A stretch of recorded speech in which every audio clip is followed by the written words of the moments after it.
Okay, tonight I wanted to show you some nice ideas if you don't have a lot of supplies at home and you wanted to make something.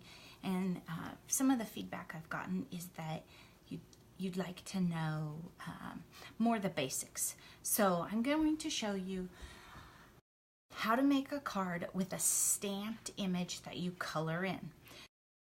There are two kinds of stamped images, okay? And you can have ones that you color in, like these, or you could have solid. And there's no right or wrong, it's just difference in style. I have both. These are great for if you have a lot of ink colors and you can mix and match, and you have a lot of different things, but it wouldn't be that cute to stamp a whole bunch of hearts in black. But these are great if you like to color. Number one, that's something you have to think about, is what do you like? Here's another example. And maybe you only have one ink pad. So for example, I have my Nothing Fancy ink pad that I've had for years and I don't even know where I got it. So if you only have one ink pad, you could get a black pad or one black marker. There are certain types of markers that you can color on your stamps with.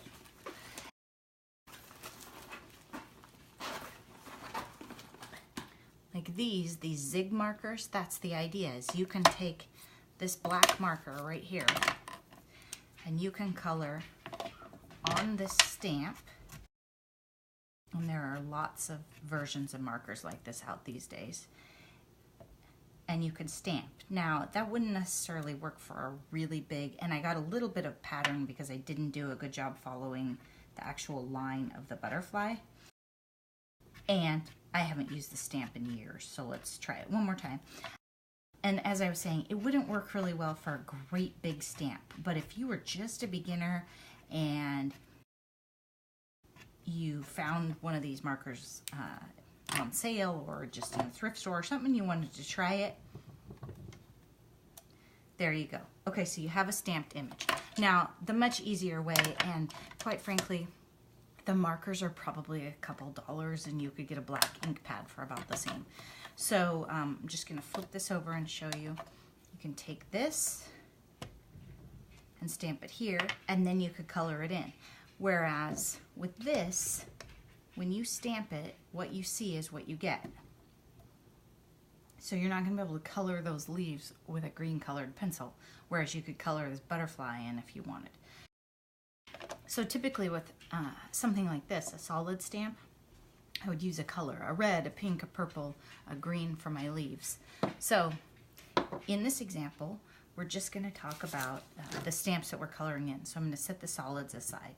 So I'll show you with this butterfly, I could take any coloring utensils in my entire household that are available. So think about, what do you have in your house? Sharpies, colored pencils, any kind of markers. These are some that I've been tried out a little bit this weekend. They are Crayola Super Tips because I heard about them as a marker that's available that's not very expensive at all. I like them. They were perfectly fun to use. I had a little trouble, you'll see in here, this very dark sky blue right here. There wasn't a light color in here, but all the green in here with the marker and the orange and these flower centers, that was with these markers, and I really liked them. But I think I would stick with colored pencil for my sky because I didn't want it as bright. I paid less than $6 for this entire pack of markers, so that wasn't too bad of an experiment, and I think I will use them again. You could also use a pink highlighter. Anything that you have around, there aren't rules necessarily. Different things will smear differently, of course, and have different outcomes. So the pink highlighter is really fun if you want it super, super bright for your butterfly. Maybe that's not what you were going for. A blue highlighter would be fun too. Okay, so just think about, what do you have in your house already? Some people have a lot of acrylic paints or watercolor paints. You can do all sorts of things. Now, this kind of ink does smear, but there is black ink that is meant to not smear, so once you stamp it, it would be fine. So I just wanted to show you that. And then I have these items here that I've stamped and cut out already, and so I'll show you that stamp too. It came in, interestingly enough, okay, when we're talking about low cost, don't go crazy ideas. So this whole stamp set came from the Dollar Tree, and it had, I bought it because it had "You Are Amazing," and I thought, well, for $1, that's not too bad. So these are clear stamps, and as a beginning stamper, if you get clear ones, you're going to need to get a block. I don't know if Dollar Tree has them. Any stamp or any craft store would have them. Michael's, Joann's. Of course, you could get them on Amazon or online. You can go into a lot of the different online stores to get them. And the idea is you want to use the smallest one that fits the stamp that you have. So I have 3 sizes. This is the large one I have, and this is the small one. And you just, if you watch me here, you just open this up and you peel them right off. And then I think probably the easiest way to do it is to put them down like this. I'm going to put it right down on my surface. And then I would stick this on, and it's ready to stamp at that point. So I'm going to peel that one off because I already have "You Are Amazing" on here. And if your Dollar Tree isn't very big, it might not have these. And Dollar Tree is kind of interesting because it has a lot of supplies, but you have to look for them a little harder. So these were on an end cap that I might not have noticed that weren't by any of the other stamping type supplies. So just keep your eye out. So I'm just going to show you how to stamp 2 different stamps so you have an idea if you haven't stamped before.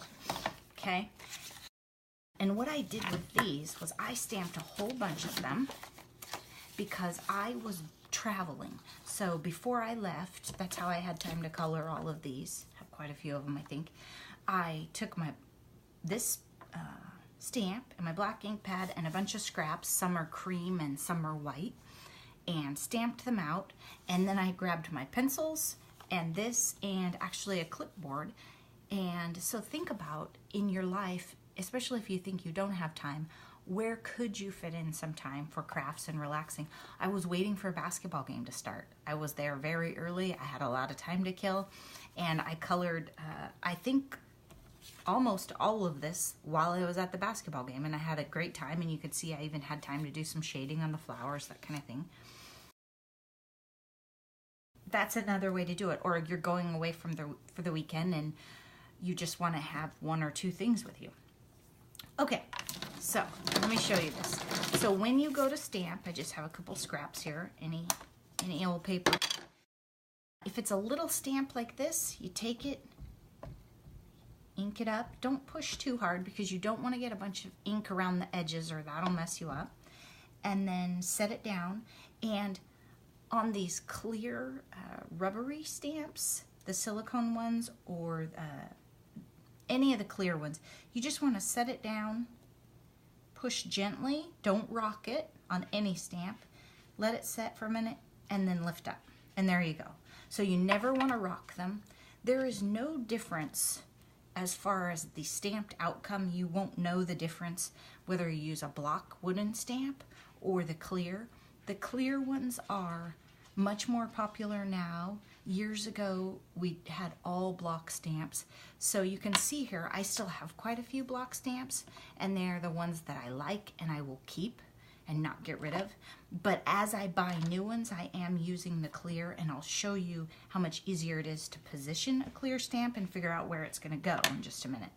So, okay, we have an example right here we can use. So there, that's "You Are Amazing." Then on a larger stamp, instead of taking this giant block, especially because it's a little too big for the stamp, and flipping it onto the stamp pad, what I'm going to do is I'm going to take the stamp pad and I'm going to put it on the stamp. So I work this way, and I just make sure I ink it all up, and you can see on the stamp, I don't know if you can tell on the camera, I can see the ink everywhere. So just maybe one more. And it's just flat. Don't rock it at all. Just be sure it's nice and flat and you got the whole thing. Set the ink pad out of your way. Grab that stamp. Now, we can always trim this, so it doesn't really matter, but I just want to give you an idea. With a clear stamp, you can tell exactly where it's going to go on the paper. So if I'm very concerned about getting it centered, or if I wanted to align it with my words, I have that option. With a block stamp, it's a little harder to tell exactly where the image will be. So I'm going to set this down right here. I'm going to push down on it. And this is a big stamp, so you want to take a little more effort on a large stamp like this to be sure you get that middle part. And then lift it up, and there you go. So that's all I did. I just stamped about 5 or 6 of those before I left town. And I didn't even trim them or anything. I just made sure that they fit in the little bag I had. So I think I ripped the end off of one. Okay, so I'm going to set these stamps aside. You should clean them right away. The world doesn't come to an end if they sit for a little while. But do put the lid on your stamp pad because it will dry out and you will set something down on it. Okay, so I have a couple of these, and you can see this one's pretty ugly, but I was experimenting with the different markers and pencils and which ones I liked. And I really liked how these plants turned out, but I didn't like the sky. I'm not going to make anybody a card with this. This one I already did, and I trimmed down, and I'm not sure if you can tell, but the one little thing that I did to this was I used my Jelly Roll pen on it, and it's a clear star. I bought a new one, and it doesn't say right on it like it used to. Stardust, okay? It's a Jelly Roll Stardust. If you want one of these, be very careful when you buy it. They come in colors, too, and if you grab the color one, that's not the one. If you grab the color one, it will be light blue. So watch. Okay, this one is light blue. It's very dark and very surprising when you grab it on accident. This one is just called Stardust. And can you see? It just has a little bit of shimmer. It's great to add to something like this or paper stickers, just any card. It doesn't add any color, so it goes with absolutely everything. Okay, so I have this. Then what I think I would do is I would mount it on a card, and I wanted to show you, because I got some questions about that, just how to make a basic card base, okay? I have a bunch sitting over here that I've pre-folded, but I'll show you. I don't buy them because I have paper that I'm trying to use up, but I'll show you the basics. Whew, this is a bright. So this is an 8.5 by 11 piece of cardstock. Normal, standard size, 8.5 by 11, nothing special about it. So if you have this size, and you could buy this at your local craft store or online, doesn't matter where you get it, just 8.5 by 11, and you take it like this, and you cut it in half at, I'm just checking, 5.5 inches, so that you have 2 identical pieces, and then you fold these in half. They come out to your standard A2 card size. So A2, then I just buy my envelopes. So just cutting that piece of paper in half, unfolding it, and there are devices for scoring. Scoring is when you don't cut it, but you make a nice mark to fold it. There are bone folders. There are all sorts of things. I fold my paper in half and crease it just like that. And I think it turns out just as nice. And if I had a bone folder, I probably wouldn't be able to find it. But I probably should get one for as many cards as I make. And it's just a little tool that you run along that crease when you do it, so it makes it nice. So it's that simple to make your card base. That's it. And it's experiment. Wow, I probably wouldn't like that one. So let's go ahead and set that aside. And then the other thing I wanted to show you is this is a 12 by 12 piece of cardstock. So when you walk into your average craft store, scrapbooking store, there's going to be rows and rows of loose paper, or you could buy a paper pack. If I was just starting out, I would probably just buy a kit of white or cream, whichever you prefer, or maybe even like an earth tone. card bases, and I'd buy them pre-made with envelopes probably. But if you have paper or you want a variety of colors, you could go in and get it. If you use a piece of 12 by 12, you'll have extra. So what I do with a 12 by 12 is I take it and I would cut it down. What you need is 2 pieces of paper exactly this size.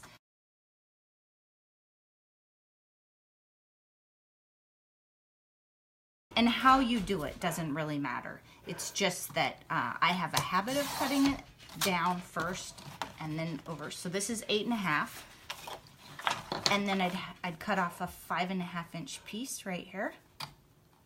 So it's 5.5 by 8.5.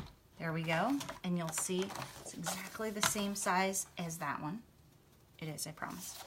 Okay, and then that would give me enough to make another one here, and I'd have a little extra, and then this. So if you were just starting out and you wanted to develop a scrap pile or that kind of thing, or depending on what's on sale, at this point you can typically get a piece of 12 by 12 paper for about the same price as 8.5 by 11, so you might want the scraps. And there isn't nearly the selection in 8.5 by 11 that there was years ago. It's typically not sold loose in the racks so that you just get to go pick it. So that might be why you want to use the 12 by 12. Okay, so now we have, ooh, I like this one. Okay, so now we have this paper and it's cut down, and we could do a couple of different things here. Just to keep it simple, because I don't want to use a bunch of supplies that you do not have available to you, I'm going to take the You Are Amazing stamp, and I'm going to stamp it right here with my black ink pad, just so you can see how that looks. And you'll notice that this paper has a little bit of texture to it. This cardstock does. That's fine. It'll be fine. It's also fine if I don't get this exactly in the middle. I just stamp it. I don't rock the stamp. Lift it straight up. There we go. You Are Amazing. And then what I'm going to do is I'm going to glue this right on the front, centered over that. Now, if you had a bunch of different paper and you wanted to, you could do a lot of different techniques. You could layer it, right? Put another color behind it. Well, that one's not a lot of fun. But like this, I have tons and tons of scraps, right? And as you develop, so you could have that behind it. You could have any color you wanted. You could also pop it up with foam dots. But what I'm going to do is I'm just going to take my Hermafix right here, this adhesive roller, and I'm going to put some adhesive on it. And I'm just going to glue it down right here on the front. And as you get piles and piles of scraps and supplies, your cards might get a little more complex.